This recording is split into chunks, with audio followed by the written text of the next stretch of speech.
Good morning everyone. આજનો આપણો topic છે પેજ લાઈફ સાયકલ અથવા તો એને પેજ આર્કિટેક્ચર પણ કહી શકીએ. તો સૌથી પહેલાં આપણે પેજ લાઈફ સાયકલમાં પેજ એટલે શું, તો કે ASP.NETમાં આપણે જે વેબ એપ્લિકેશન્સ ક્રિએટ કરીએ છીએ એની અંદર જે વેબ ફોર્મ્સ હોય છે, વેબ પેજીસ હોય છે, જે સિંગલ પેજ જે ડિઝાઇન કરીએ છીએ, જેવી રીતે આપણે C# કરતા એવી જ રીતે અહીંયા પણ આપણે પેજ ક્રિએટ કરીએ. તો એ પેજમાં કઈ રીતે પ્રોસેસિંગ થાય, શું પ્રોસેસિંગ થાય, એ બધું એટલે કે પેજ લાઈફ સાયકલ અથવા તો page architecture. When a page is requested, જ્યારે કોઈ યુઝર કોઈ પેજની રિક્વેસ્ટ કરે છે કે આ પેજ એને જોવું છે, ત્યારે શું પ્રોસેસ થાય છે બેકએન્ડમાં, તો કે it is loaded in to the server memory. સૌથી પહેલાં તો મેમરીમાં લોડ થશે, પછી એના ઉપર કંઈ પ્રોસેસ હશે તો એ પ્રોસેસ કમ્પ્લીટ થશે અને ત્યાર પછી યુઝરને એના બ્રાઉઝરમાં એ પેજ સેન્ડ થશે, એટલે કે યુઝર એ પેજને વ્યૂ કરી શકશે. ત્યારબાદ એકવાર આખું લોડ થઈ જાય, સેન્ડ થઈ જાય, ત્યારબાદ આપણે એને મેમરીમાંથી અનલોડ કરાવી શકીએ અથવા તો મેમરીમાંથી અનલોડ થઈ શકે. હવે at each of this steps methods and events are available. Page life સાયકલની જેટલી બી સ્ટેજીસ આવશે, જેટલા બી સ્ટેપ્સ આવશે, દરેક સ્ટેપની અલગ પોતાની મેથડ્સ હશે, અલગ ઇવેન્ટ્સ હશે. મેથડ્સ અને ઇવેન્ટ શું છે એ આપણને ખ્યાલ છે, આપણે પ્રીવિયસ વિડીયોઝમાં જોઈ લીધું છે. તો એ બધી મેથડ અને ઇવેન્ટ પોતાની તો એને અવેલેબલ હશે જ, પણ આપણે જો એને ઓવરરાઇડ કરવી હોય આપણી એપ્લિકેશન પ્રમાણે તો આપણે ઓવરરાઇડ પણ કરાવી શકીએ. તો આ બધું જોતા પહેલાં આપણે પેજ લાઈફ સાયકલના ફેઝિસ જોવાના છે. તો પેજ લાઈફ સાયકલના 5 ફેઝ છે. એનો સૌથી પહેલું ફેઝ કયું આવશે? ઇનિશિયલાઇઝેશન. તો કે જે પેજ આપણે રિક્વેસ્ટ કર્યું છે યુઝરે એને ઇનિશિયલાઇઝ થશે. ત્યારબાદ એની અંદર જેટલા બી કંટ્રોલ્સ હશે પેજમાં એ બધા ઇન્સ્ટન્શિએટ થશે, મતલબ કે એને કોઈ વેલ્યુ પ્રોવાઈડ કરવામાં આવશે. ત્યાર પછી એનું રિસ્ટોરેશન અને એનું મેન્ટેનન્સ, જે કાંઈ પણ આપણે ઇવેન્ટ મૂકી છે, જે મેથડ મૂકી છે, એ બધાનું મેન્ટેનન્સ, એ બધાની કઈ સ્ટેટ છે એ બધું એમાં મેન્ટેન થશે.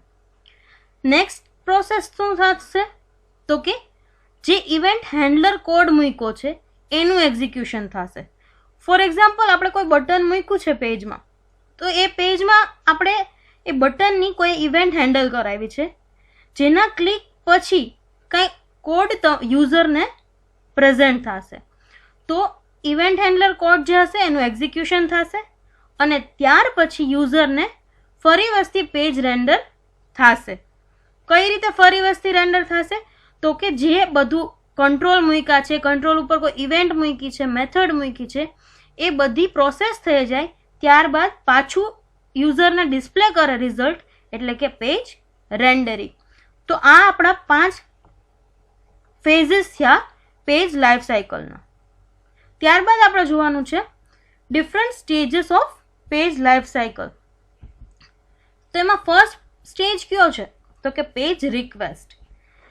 When ASP.NET gets a page request, it decides whether to parse and compile the page.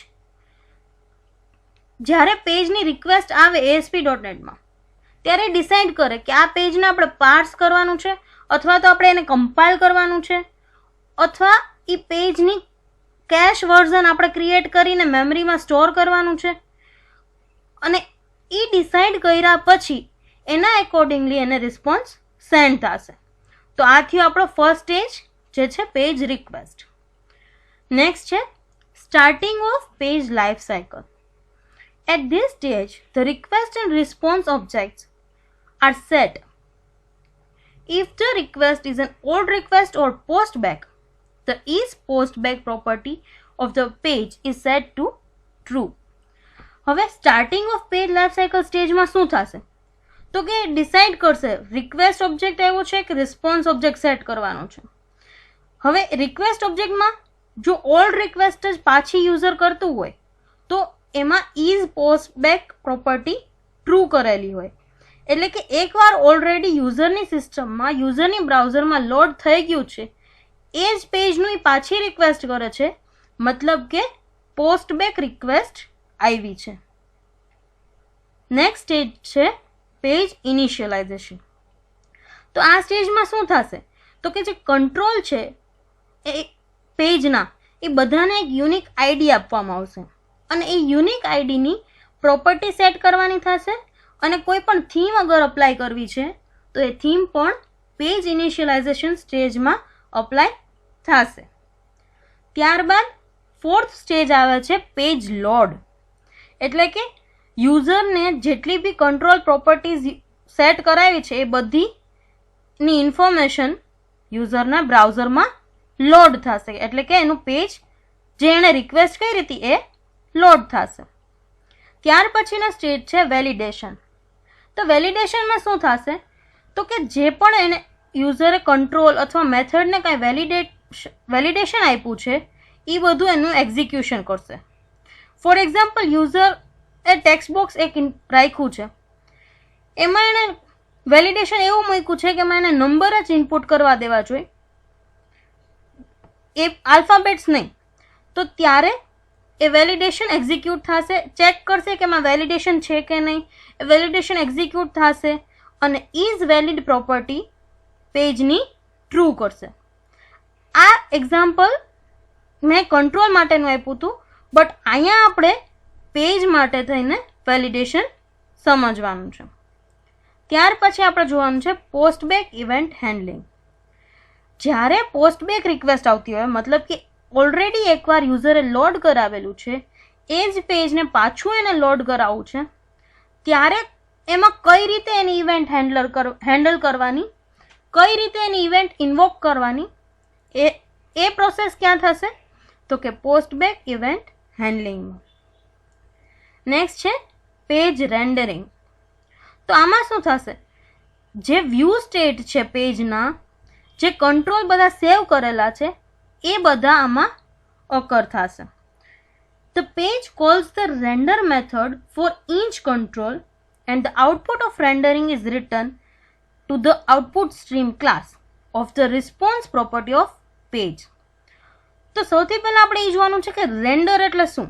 Render એટલે જે તમારી બ્રાઉઝરમાં, યુઝરના બ્રાઉઝરમાં જે પેજ આખું લોડ થાય છે એને આપણે રેન્ડરિંગ કહી શકીએ. તો પેજ રેન્ડરિંગ થશે ત્યારે શું થશે, જે બી કંટ્રોલ અથવા વ્યૂ સ્ટેટમાં કંઈ સેવ કર્યું છે એ બધું લોડ થશે. ત્યાર પછી એની અંદરની જેટલી બી આઉટપુટ છે એ બધી આઉટપુટ સ્ટ્રીમમાં લખાશે અને રિસ્પોન્સ પ્રોપર્ટીમાં એ સેટ થશે. અને લાસ્ટ સ્ટેજ આપણો કયો આવશે તો કે અનલોડ.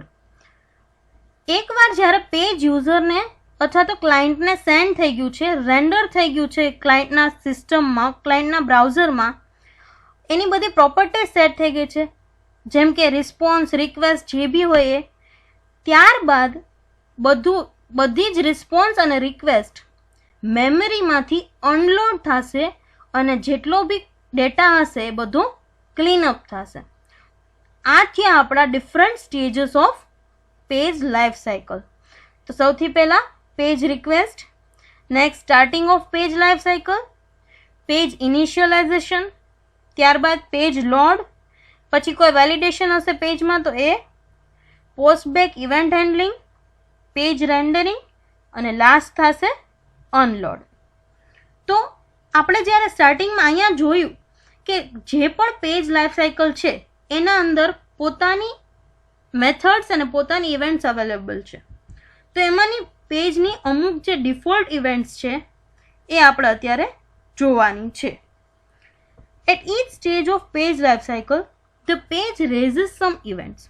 આપણે જેટલા સ્ટેજ જોયા એ બધા સ્ટેજને પોતાની અલગ એક ઇવેન્ટ હશે. જ્યારે એ પેજ લાઈફ સાયકલના સ્ટેજીસ એક્ઝિક્યુટ થશે ત્યારે એની પર્ટિક્યુલર ઇવેન્ટ પણ એની સાથે એક્ઝિક્યુટ થશે. An event handler is basically a function or subroutine bound to the specific event.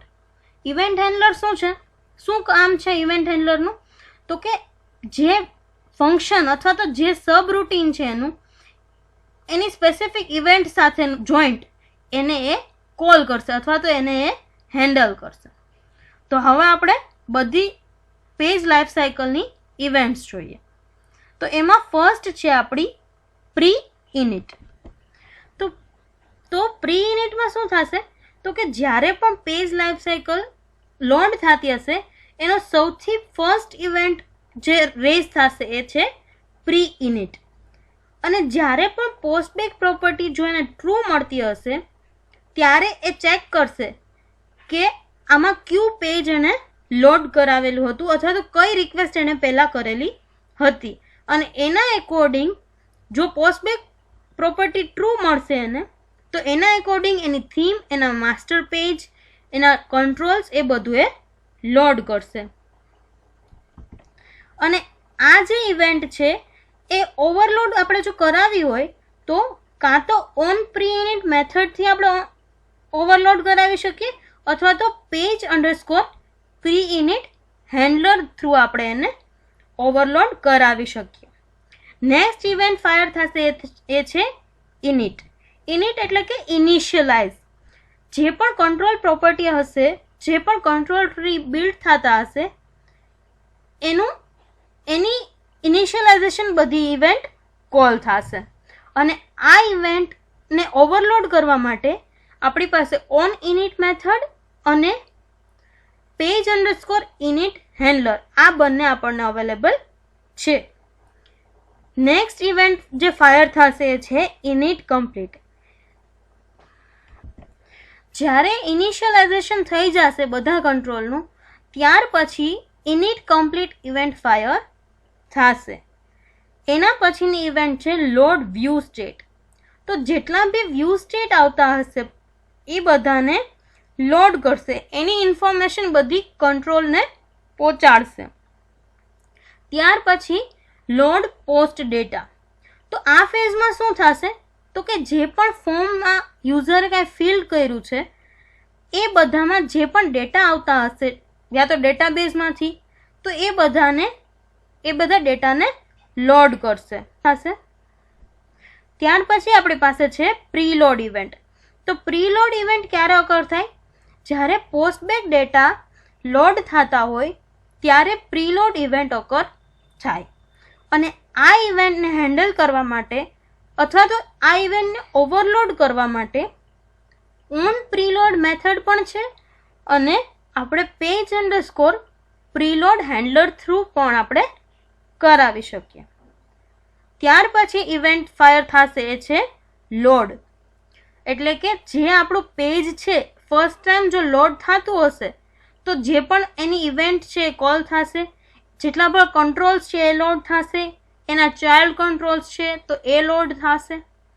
અને એ કંટ્રોલને બીજી કોઈ મેથડ અથવા તો બીજું કોઈ ઇનિશિયલાઇઝેશન કર્યું છે તો એ બધું લોડ ઇવેન્ટ થ્રુ લોડ થશે.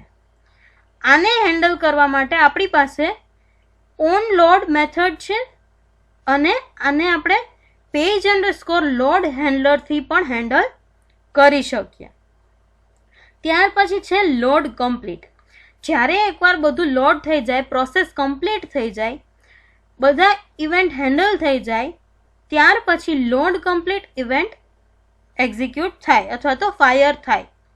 અને એને ઓવરલોડ કરવા માટે ઓન લોડ કમ્પ્લીટ મેથડ છે અને page underscore load complete handler available છે.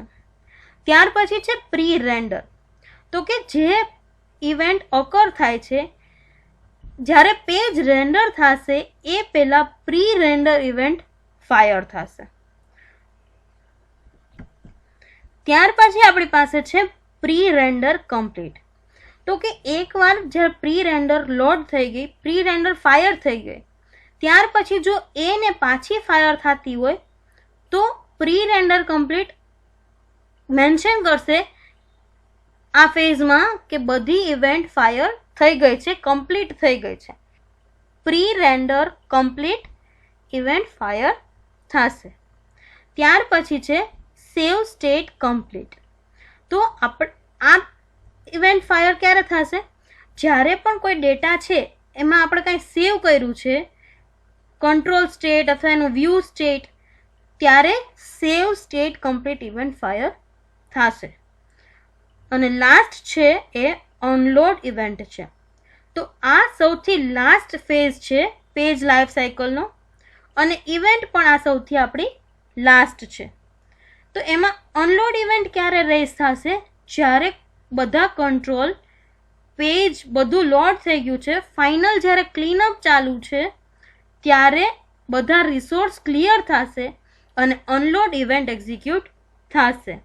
અને અનલોડ ઇવેન્ટમાં આપણે ઓવરલોડ કરાવવું હોય તો ઓન અનલોડ મેથડ પણ અવેલેબલ છે, અને એની સાથે પેજ અંડરસ્કોર અનલોડ હેન્ડલર પણ અવેલેબલ છે.